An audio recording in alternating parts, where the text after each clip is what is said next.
안녕하십니까. 오늘은 마가복음 9장 41절에서 44절의 말씀으로 그리스도께 속한 자라는 제목으로 하나님의 말씀을 나누고자 합니다. 본 말씀은 누구든지 너희가 그리스도에게 속한 자라 하여 물 한 그릇이라도 주면 내가 진실로 너에게 이르노니 그가 결코 상을 잃지 않으리라. 또 누구든지 나를 믿는 이 작은 자들 중 하나라도 실족하게 하면 차라리 연자 맷돌이 그 목에 매어 바다에 던져지는 것이 나으리라. 만일 내 손이 너를 범죄하게 하거든 찍어버리라. 장애인으로 영생에 들어가는 것이 두 손을 가지고 지옥 곧 꺼지지 않는 불에 들어가는 것보다 나으니라. 예수께서는 한 영혼이라도 실족하는 것을 원하지 않으셨습니다. 오늘은 그리스도께 속한 자에 대해 생각해보는 시간을 가지고자 합니다. 예수께서는 그리스도께 속한 자에 대해 말씀하십니다. 그런 자는 형제입니다. 예수께서는 하나님의 뜻대로 사는 자가 내 어머니요 형제요 자매라고 말씀하셨습니다.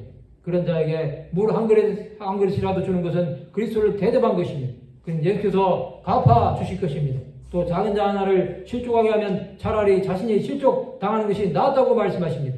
이것은 한 영혼이라도 실족시키지 말라는 것입니다. 한 영혼이 실족하는 것은 그 영혼을 영원한 형벌에 떨어뜨리는 죄를 짓는 것입니다. 그만큼 한 영혼은 귀한 것입니다. 손이 범죄하거든 불편한 몸으로 영생에 들어가는 것이 낫다고 말씀하십니다. 이것은 그만큼 영혼들에게 죄를 짓지 말라는 것입니다. 신체가 불편한 상태로 하나님께 가는 것이 축복일 수 있습니다. 영생은 자신을 희생해서 얻을 수 있는 가장 귀한 것입니다. 몸이 온전하다고 할지라도 지옥에 들어가면 그것은 영원한 저주를 받는 것입니다. 지옥은 한번 들어가면 다시 돌아올 수 없습니다. 그리스도께 속한 자는 하나님 나라를 위해 사는 자입니다. 그런 자는 자신에게 다가오는 고난이 유익이 됩니다. 사도 바울은 신체의 약함을 이겨내고 주 예수를 증거하는 자가 되었습니다.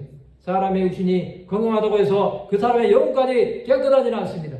영혼이 깨끗한 자는 하나님의 뜻대로 사는 자들입니다. 야곱의 육신은 하나님께서 치셨지만 하나님과 씨름하여 이김으로 이스라엘이라는 이름을 얻었습니다.